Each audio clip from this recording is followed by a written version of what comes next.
India में एक parliamentary session करने का खर्चा 2.5 लाख रुपए 1 मिनट के लिए आता है और अगर आप 9 घंटे की बहस को टोटल मिला दें तो जिसका टोटल खर्चा 13.5 करोड़ के लगभग बैठ जाता है, जो कि कुछ दिन पहले यही बीजेपी सरकार ने 13.5 करोड़ एक टैक्स पेयर की मनी का खर्चा सिर्फ एक वंदे मातरम के मुद्दे के ऊपर बहस करने के लिए गवा दिया। हाँ जी दोस्तों, क्योंकि देश के अंदर और महंगाई का मुद्दा, अनएम्प्लॉयमेंट का मुद्दा और रोड का मुद्दा और उसके साथ साथ पोल्यूशन का मुद्दा ख़त्म हो गया था, इसीलिए सरकार के पास कुछ था नहीं, तो इसलिए उन्होंने बहस की वंदे मातरम को। अगर आप इनकी हिस्ट्री देखोगे तो वंदे मातरम को हमेशा से संघ ने आरएसएस के द्वारा बायकॉट किया जाता रहा है और उन्होंने इसे कभी भी एक्सेप्ट नहीं किया था, जिसके ऊपर आज बीजेपी जो कि संघ के द्वारा ही बैक की गई है उसके ऊपर बहस की।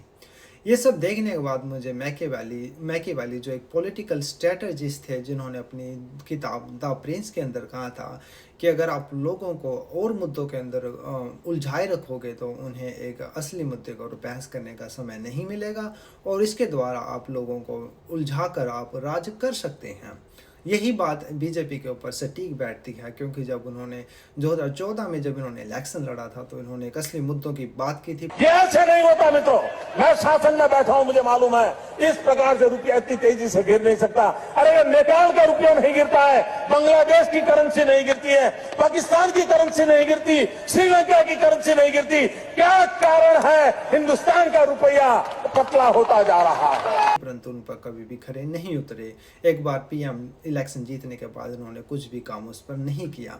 उसके बाद 2019 के इलेक्शन के अंदर इन्होंने राम मंदिर का मुद्दा उठाया, जो ने बात की और इलेक्शन जीत गए।